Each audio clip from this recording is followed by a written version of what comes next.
all through his life.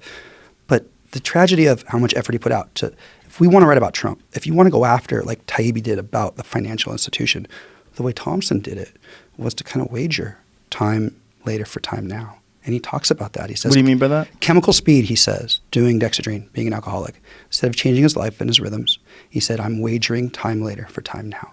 I'm using up energy or things that I might have by burning the candle so brightly at this instant because I believe I need to go after these moments. And later, I'm not going to have it. But I'm making that gamble. I'm putting the card down right now. And I think that's terrifying. And I also think that he gave us brilliant writing over one of the most remarkable spans in American history because of it. That's a weird tradition in journalism, right? To destroy your body while creating your art. And I think there's according to my friends who are journalists, there's a big problem with Adderall today. Yeah. And there's a lot of people that are using it to write. And it's fucking speed. And, you get addicted. I mean, Adderall makes everything in front of you closer. Have you done it? Yeah. So my first book was called Hyper, A Personal History of ADHD. So it was about being medicated as a child. You were medicated as a child? Yeah, like having pills forced down my throat. Like also, how old were you? 6 when I took Ritalin for the first time. Fuck, man. And I had a suicidal moment at like 6 years old. What? The first time.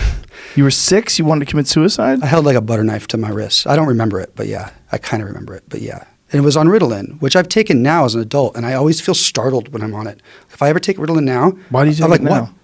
I take it to write. Like, this world is incredibly painful, so I take Adderall now. And I take it to... How often do you take it? Every day. I take like 30 milligrams a day. Really? And I take it to go into a library, and this is what David Wallace Wells was talking about, I think, like 2 days ago on the show, was how do you read really shitty academic articles where you need the information from them? I'm not good at that. I'm not good at even making like a car reservation, like a car rental reservation. Mm-hmm.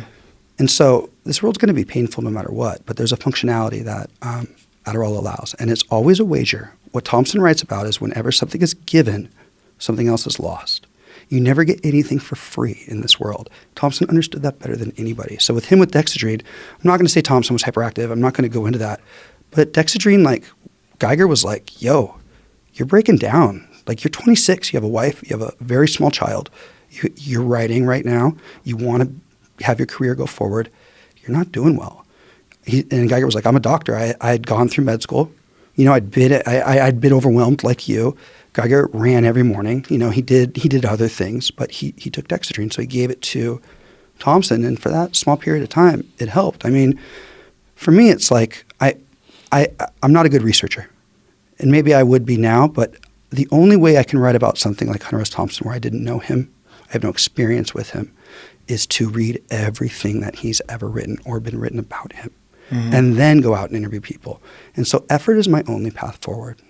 And what Adderall helps for me is to take the pain away of that effort. But it doesn't take it away. It shifts it around to other aspects and other parts of life. And I think Thompson, when he wrote, he who makes a beast of himself escapes the pain or gets rid of the pain of being a man, we don't listen to that. Like, he was like, this effort is hard.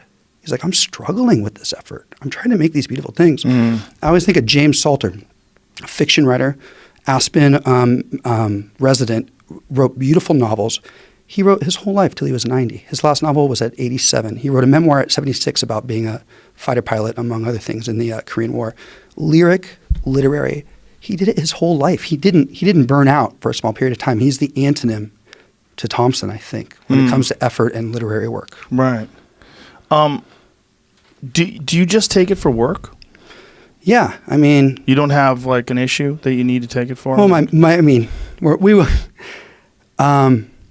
I think that whenever we have something like chemical speed, whenever we have something like alcohol, whenever we have something that's not like marijuana, or at least marijuana cuts your mania, like whenever we have something else like alcohol or Adderall, we need to ask the question, is taking the pain away and being productive through those actually hastening your own doom? And I think with alcohol, it's very clear it is.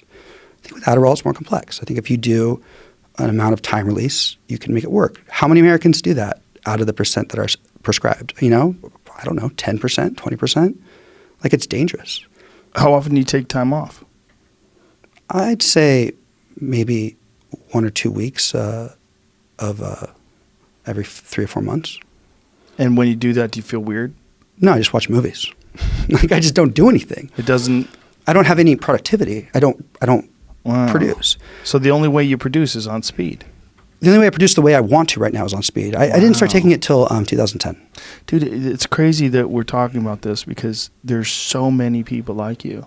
It's so I mean, how much of the work that we enjoy today, especially literary work, is written by people, journalistic work is written by people that are on speed. But that's not new. I mean, that's what Thompson and Burroughs and Southern, like this has been, I believe that our American society, the situation I'm in, I have created a situation where I have too much work and it's my fault. I should not be trying to be a professor and also go report at Congress. Where do you teach? And also at George Mason in the creative writing program.